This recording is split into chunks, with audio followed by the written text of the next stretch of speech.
ഒരുപാട് വാഗ്ദാനങ്ങൾ നമ്മൾ കേട്ടിട്ടുണ്ട്. നിങ്ങൾ ഇപ്പോൾ കേൾക്കാൻ പോകുന്ന ഈ വാഗ്ദാനം ഇന്ത്യ മുഴുവൻ വളരെ പ്രതീക്ഷയോടെ കാത്തിരുന്ന് കേട്ട ഒന്ന്.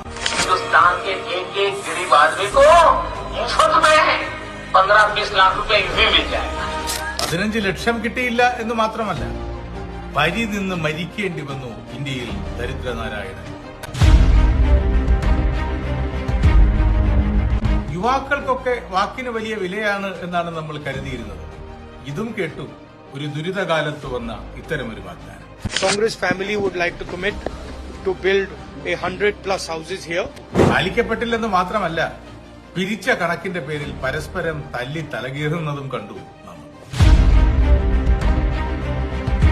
എന്നാൽ 4 വർഷങ്ങൾക്ക് മുമ്പ് നമ്മൾ കേട്ട ഒരു വാഗ്ദാനം, കൃത്യമായ കണക്കുകളുടെ പരിശോധനയിൽ ഹൃദയത്തിൽ നിന്ന് ഒരു മനുഷ്യൻ പ്രതീക്ഷാ നിർഭരമായ ഇച്ഛാശക്തിയോടുകൂടി പറഞ്ഞ ഒരു വാഗ്ദാനം. നമ്മളിപ്പോ കണ്ടെത്തി ഓരോ സ്ഥലത്തും എത്ര കുടുംബങ്ങളാണ് പരമദരിദ്രരുന്നത്. 64,000 കുടുംബങ്ങളുണ്ട്.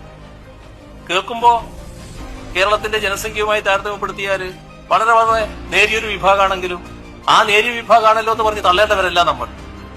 അവരെയും കൈപിടിച്ചുയർത്താൻ നമുക്ക് സാധിക്കണം. അവരെ പരമദരിദ്രാവസ്ഥയിൽ നിന്ന് മോചിപ്പിക്കണം. അതിനാവശ്യമായ പദ്ധതികൾ ഇപ്പൊ തന്നെ തുടക്കമിട്ട് കഴിഞ്ഞു. അതിന്റെ ഭാഗമായി ഒരു നിശ്ചിത സമയപരിധിക്കുള്ളിൽ അവരെ പൂർണ്ണമായും പരമദരിദ്രാവസ്ഥയിൽ നിന്ന് മോചിപ്പിക്കാൻ കഴിയേണ്ടതായിട്ടുണ്ട്. ഈ വാഗ്ദാനത്തിന്റെ റിസൾട്ട് എന്തായി എന്നതിന് കാലവും ചരിത്രവും സാക്ഷി. ഇന്ത്യക്കകത്തും പുറത്തുമുള്ള മാധ്യമങ്ങൾ പോലും ആദരവോടെയും അഭിമാനത്തോടെയും അത് രേഖപ്പെടുത്തുന്നു. ഈ മഹാരാജ്യത്തിലെ അതിദരിദ്രരില്ലാത്ത ആദ്യ സംസ്ഥാനമോ ഏക സംസ്ഥാനമോ ആയി ഇതാ കേരളം ഇന്ന് പ്രഖ്യാപിക്കപ്പെട്ടു കഴിഞ്ഞിരിക്കുന്നു. ഞങ്ങള് നടപ്പാക്കാവുന്ന കാര്യം എന്താണോ അതേ പറയാറുണ്ട്. ഓരോ കേരളപ്പിറവി ദിനവും നാം ആഹ്ലാദത്തോടെ ആഘോഷിക്കാറുണ്ട്. എന്നാൽ ഈ വർഷത്തെ കേരളപ്പിറവി ദിനം കേരള ജനതക്കാകെ ഒരു പുതുയുഗപ്പിറവിയുടെ ദിനമാണ്.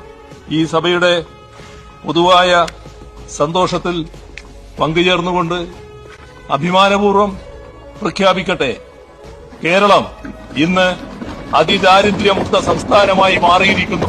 പറയുന്നത് പ്രവർത്തിക്കാനുള്ളതാണ് എന്ന ഉറപ്പും നിശ്ചയദാർഢ്യവുമുള്ള നായകർ അപൂർവമാണ്. ജനങ്ങളോട് സമ്മാനിക്കുന്ന വാഗ്ദാനങ്ങൾ പാലിക്കുന്നത് ജീവിതത്തിന്റെ ചര്യയാണ് എന്നുറപ്പുള്ള നായകന്മാർ അപൂർവമാണ്.